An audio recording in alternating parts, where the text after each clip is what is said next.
Good day. Kindly follow me on my Facebook page and subscribe to my YouTube channel. Thank you. In this video for grade 10 mathematics, we will talk about the polynomial equations, its introduction, and problem solving. I-recall muna natin ano nga ba kapag sinabing polynomial. When we said polynomial, it comes from poly meaning many and nomial meaning terms. So kapag sinabing polynomial, it consists of many terms. Kinabibilangan ito ng monomial, binomial, trinomial, and multinomial. So ano nga ba ang pagkakaiba ng polynomial sa not polynomial? So ito yung mga halimbawa ng polynomial. 3x to the fourth power plus 5x minus 3 is equal to 0. X squared minus 1/2 is equal to 0. And x minus 3 times the quantity of x squared minus 4x is equal to 0. Next is the not polynomial. So, hindi tinatawag na polynomial ang x cubed minus 6x raised to negative 2 minus x minus 1 is equal to 0. X squared plus square root of x minus 2 is equal to 0. And x cubed minus 2 over x plus 3 is equal to 0. So, hindi ito kabilang sa polynomial dahil ang exponent nito ay negative, hindi katulad sa halimbawa ng polynomial. Dahil ang polynomial ay meron dapat na exponent na positive number. Next, hindi ito kabilang sa polynomial dahil ang variable x ay isang radical. Ibig sabihin, matatawag lamang siya na polynomial kung walang radical sign ang variable x. Next is this one. Hindi ito kabilang sa polynomial dahil ang denominator ay variable x. So, kailangan ang denominator ay isang constant o isang number. So, proceed na tayo sa polynomial equation. So, it is a special kind of algebraic equation where each term is a constant, a variable, or a product of constants and variables raised to whole number exponents. It is defined by a sub n x raised to n plus a sub n minus 1 x raised to n minus 1 plus a sub n minus 2 x raised to n minus 2 plus and so on plus a sub 1x plus a sub 0 equals to 0 where n is a positive integer, the largest exponent, and denotes the degree of the polynomials. Okay, so let us have the columns for polynomial equation, descending order, degree, leading coefficient, and constant term. First, polynomial equation 9 minus 2a squared plus 6a. So, kapag sinabing descending order, i-arrange lang natin ito simula sa pinakamataas na exponent pababa. So, dito ang may pinakamataas na exponent is yung negative 2a squared. Ang 6a ay may exponent lang na 1 since walang nakalagay na number sa taas niya sa kanan. So, ang descending order is negative 2a squared plus 6a plus 9. Palaging nasa dulo ang constant. Okay, next. Kapag sinabing degree, iyon yung pinakamataas na exponent, so that is 2. And then, kapag naman sinabing leading coefficient, iyon yung numerical coefficient ng merong pinakamataas na exponent, so that is negative 2. And then, ang constant term natin, iyon yung number na walang katabing letter, so that is positive 9. Next, polynomial equation, x squared minus 5x to the fourth power minus 8. So again, i-arrange natin in descending order simula sa pinakamataas na exponent pababa. So that is negative 5x to the fourth power plus x squared minus 8. So ang degree natin or highest degree is 4. Ang leading coefficient or yung may exponent na 4 is negative 5 at ang constant naman natin ay negative 8. Next, x times 5x cubed plus 7 equals 0. So dito, ang gagawin muna natin is i-multiply natin yung x sa 5x cubed at sa 7. So x times 5x cubed is 5x to the fourth power plus x times 7 is 7x. Kapag nagmumultiply ng letter at number, palagi pong una ang number. Okay, so i-arrange na natin since naka-highest to lowest na siya, so iyon na yung ating descending order. The degree or the highest exponent is 4. And then the leading coefficient or yung number na may highest exponent is 5. And then, since wala tayong nakikitang constant dito or number na walang katabing letter, bukod sa 0, so wala tayong ilalagay na constant term or pwede nating lagyan ng 0. Okay, so proceed na tayo sa problem solving involving polynomial equations. The fundamental theorem of algebra taught you that the number of zeros, including repeated zeros of polynomial function of degree n, are equal. This means that a cubic equation has 3 roots, and the quartic equation has 4 roots because cubic equation is a third degree equation and quartic equation is a fourth degree equation. So kapag sinabing o ang given nating polynomial equation ay may pinakamataas na exponent na 3, ibig sabihin tatlong value ng x ang ating hahanapin.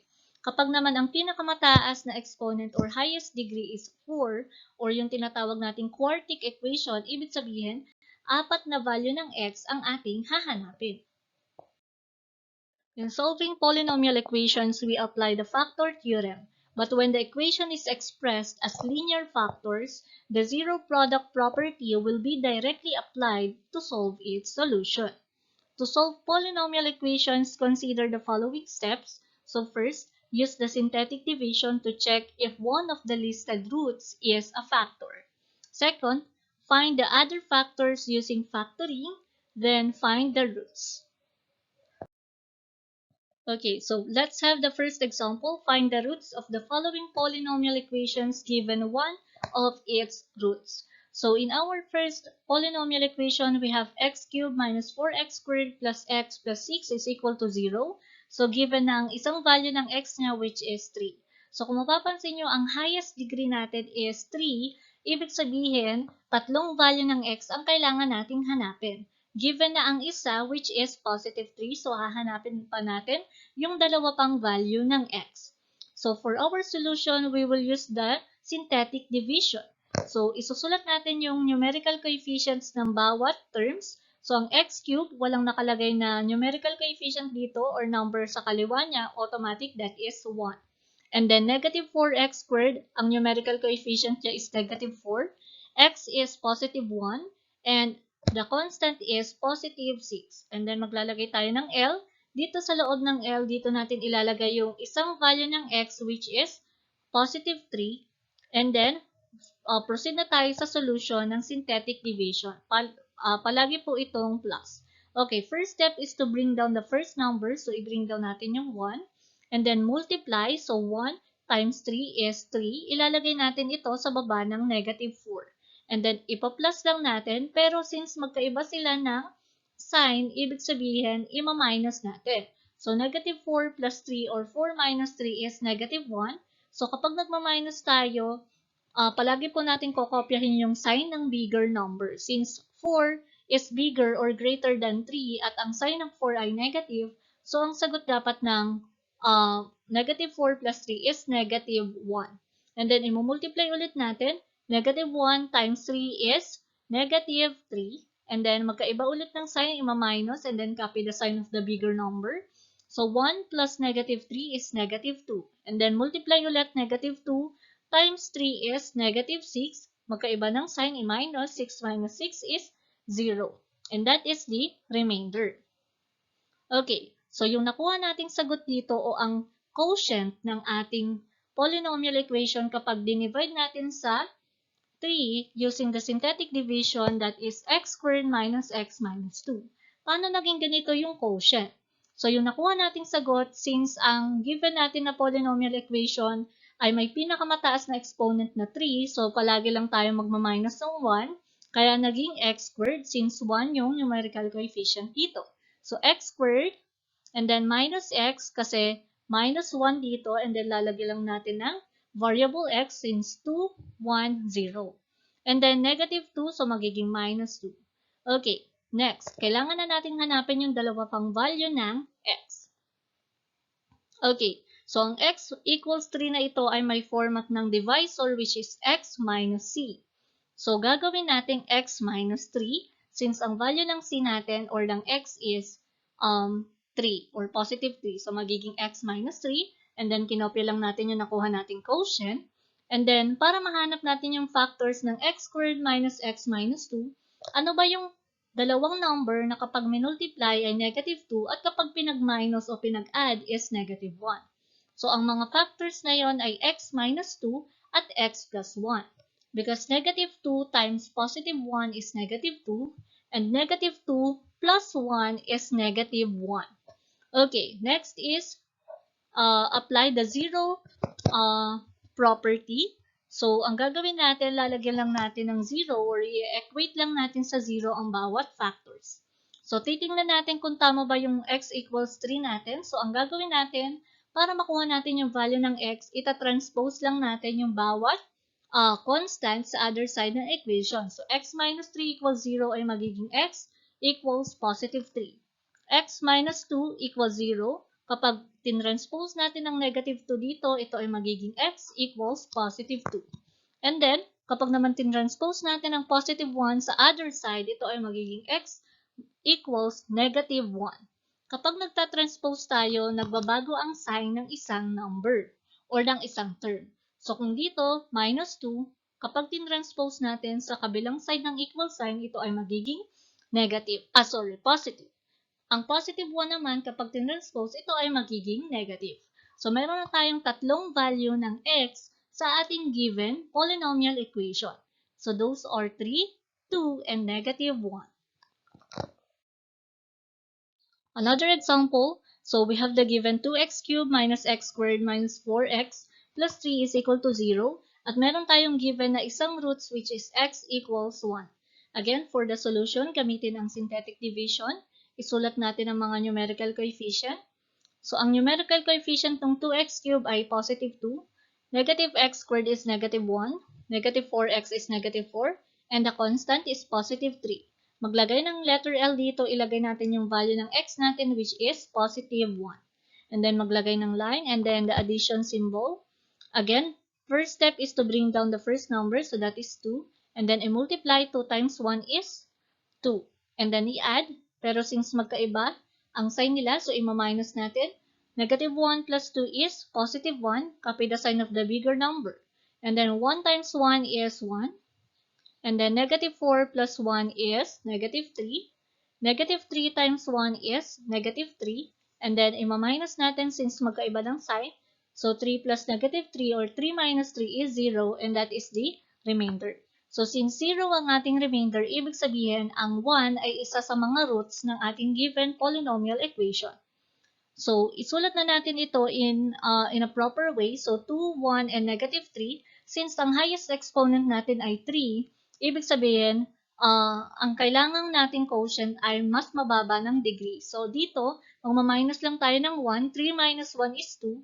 So, ang ating quotient is 2x squared plus, yung 1 natin ay magiging x, and then minus 3 which is the constant. Again, ang quotient dapat natin ay mas mababa ng isang degree doon sa given polynomial. Okay, next. Again, the format of x equals 1 is x minus c. Ibig sabihin ang value ng c dito is 1. Okay, next is to find the factors of 2x squared plus x minus 3 using the factoring method or the quadratic formula. So, ano nga ba yung numbers na kapag minultiply ay negative 3 and then meron din siyang kalalabasan na 2x squared plus x minus 3. So, using the factoring method, ang factors ng given trinomial na ito ay 2x plus 3 at x minus 1 equals to 0. Okay, next is i-equate na natin sa zeros ang tatlong factors. Ayan. So, kailangan na kalalabasan natin dito is yung given na x equals 1. Again, kapag hinanap natin ang value ng x, itatranspose lang natin ang bawat constants. So, negative 1 or minus 1, kapag dinranspose, ito ay magiging plus or positive. So, x minus 1 is equal to 0 will be x is equal to 1. Next, 2x plus 3 is equal to 0. So, the value of x is negative 3 halves. So, paano nga ba naging negative 3 over 2 or negative 3 halves? Kapag tinranspose natin ang positive 3, ito ay magiging negative 3. Pero since merong katabing 2 ang x, so i-divide natin ang 3 sa 2. Since hindi kayang i-divide ang 3 sa 2, so the value of x is negative 3 halves or negative 3 over 2. Next, i-transpose natin ang negative 1 to other side of the equation. So x is equal to positive 1. Third example, 2x to the 4th power plus 7x cubed plus 4x squared minus 7x minus 6 is equal to 0. and the first or ang isa sa mga roots ay x is equal to 1. Okay, again, ang gagawin lang natin is use the synthetic division. So, ang numerical coefficient ng 2x to the 4th power is 2, 7x cubed is 7, 4x squared is 4, negative 7x is negative 7, and negative 6 is the constant. Maglagay ng L, isulat ang root or ang isa sa mga roots which is 1, and then line and then addition. Again, the first step is to bring down the first number, so that is 2. You multiply sa 1, 2 times 1 is 2, and then i-add 7 plus 2 is 9. Ayan. And then, i-multiply ulit, 9 times 1 is 9, and then i-add 9 plus 4 is 13. 13 times 1 is 13, and then magkaiba ng sign, i-minus natin, 13 minus 7 is positive 6 since positive ang bigger number. And then 6 times 1 is positive 6, magkaiba ng sign, i-minus natin. So 6 minus 6 is 0, so that is the remainder. Ibig sabihin, ang 1 ay isa sa mga roots o isa sa mga value ng x sa ating given polynomial equation. Okay, so isimplify na natin o ayusin na natin ang nakuha nating quotient. So, since ang pinakamataas na exponent natin dito is 4, magma-minus lang tayo ng 1. So, ibig sabihin ang ating final answer ay may highest exponent na 3 or cube. So, magiging 2x cubed plus 9x squared plus 13x plus 6. Okay. So, para mahanap natin yung isa pang factors or yung tatlo pang factors, since naka-cube pa siya, uulitin natin yung ating solution na synthetic division. So, para mahanap natin yung tatlo pang factors, gagamitin natin ang synthetic division. Okay, so proceed na tayo sa paghahanap pa ng iba pang factors. So, ito yung nakuha natin coefficient kanina. 2x cubed plus 9x squared plus 13x plus 6 is equal to 0. Meron na tayong sure na o meron na tayong isang roots and that is equal to 1. So, dito i-assume natin ang isa sa mga factors pa ay negative 1. Kapag naging 0 ang remainder natin mamaya, ibig sabihin ang negative 1 ay isa rin sa mga value ng x ng ating equation. Okay, so isulat na natin ang mga numerical coefficients and then the divisor is negative 1 and then line and then add. Okay, let us now bring down 2. And then, i-multiply sa negative 1. 2 times negative 1 is negative 2. 9 plus negative 2 is positive 7. Positive 7 times negative 1 is negative 7. 13 plus negative 7 is positive 6. 6 times negative 1 is negative 6. And then, 6 plus negative 6 is 0.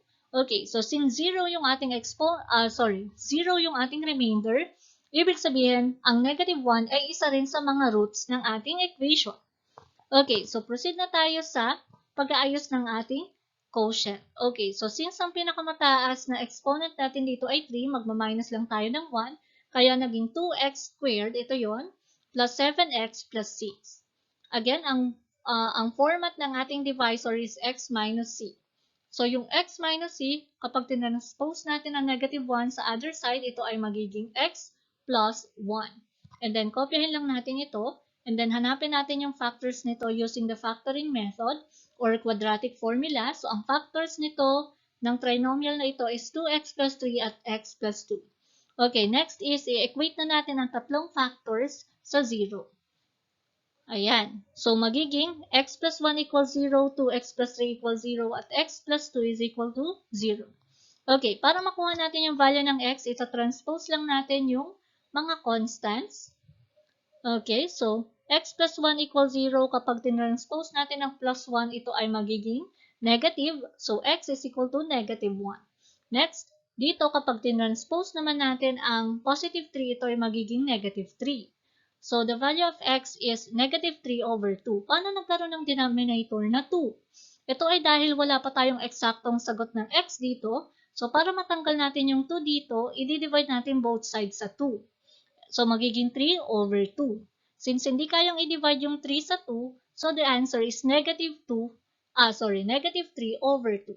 Since sinranspose na natin ang positive 3 sa other side of equation.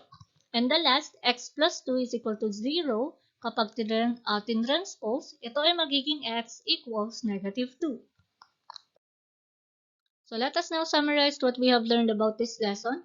Polynomial equation is a special kind of algebraic equation where each term is a constant, a variable, or a product of constants and variables raised to whole number exponents.